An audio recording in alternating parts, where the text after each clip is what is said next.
Hi friends, welcome to my YouTube channel. ನಾನು Huchharaya temple ಪಕ್ಕದಲ್ಲಿರುವ ಪಾರ್ಕಿಗೆ ಬಂದಿದ್ದೆ, ನಾನು ನಮ್ಮ ತಮ್ಮ. ಹಿಂಗೆ ಚೆನ್ನಾಗಿದೆ ಪಾರ್ಕು, ಒಳ್ಳೆ ಹಸಿರು, ಒಳ್ಳೆ ನೇಚರು ಇದ್ದಂಗೆಲ್ಲ ಥರ ಏನೋ ಫೀಲಿಂಗು ಈ ಮಲೆನಾಡ ಕಡೆ ಈ ಥರ ವಿಸಿಟ್ ಮಾಡ್ಬೇಕಾರೆ. ನಮ್ಮ ತಮ್ಮನ ಹತ್ರ ಹೋಗೋಣ. ನಾನು ಹೋಗ್ತಾನೆ, ಇವನು ಗೆಳೆಯ ಸಿಗ್ತಾನೆ. ನಮ್ಮ ಗೆಳೆಯ ಇಲ್ಲೇ ಬಡಿಯೋದೆ ಚೆನ್ನಾಗಿದೆಯಾ ಕೇಳಿದೆ. ಇದ್ದಂಗೆ ಇದ್ದೀನೋ ಅಂತ ಹೇಳ್ತಾನೆ. ಎಷ್ಟು ವರ್ಷದಿಂದ ಇದೆ ಇಲ್ಲಿ ನೋಡಿ. ಯಾವನು ಇವನು ಹಿಂಗೆ ವೀಡಿಯೋ ಮಾಡ್ತಾವನು ಅಂದ್ಕೊತಾನೆ. ಚೆನ್ನಾಗಿದೆ ಅಣ್ಣ. ಜೈ ಶ್ರೀರಾಮ್. ಬನ್ನಿ ಮಾತಾಡೋಣ. ಈ ಪಾರ್ಕ್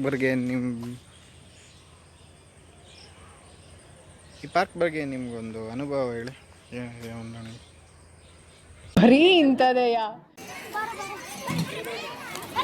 ನಮ್ಮ ತಮ್ಮವ್ರು ಕಬಡ್ಡಿ ಆಡ್ತಿದ್ದ, ಅಲ್ಲಿ RCB ಶರ್ಟ್ ಹಾಕೊಂಡು ಕಬಡ್ಡಿ ಆಡ್ತಾವೆ ನೋಡಿ, ಅವನೇ ಭಾರಿ ಸ್ಟ್ರಿಕ್ಟಾಗಿ ಆಡ್ತಾವೆ.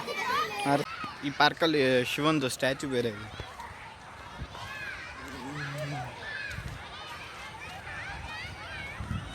ಇನ್ವೇತ್ ನಾನು ನಿನ್ನ ಜೊತೆ ಆಟ ಆಡೋಕೆ ಬರಲಾ? ಯಾಕೆ?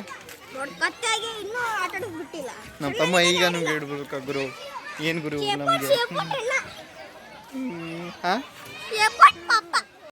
ಇದೊಂದು ಬದುಕಿ, ಇದೊಂದು ಜನ್ಮವೇ, ಎಂತಹ ದುರ್ವಿಧಿ, ಇದೆಂತಹ ದುರ್ವಿಧಿ.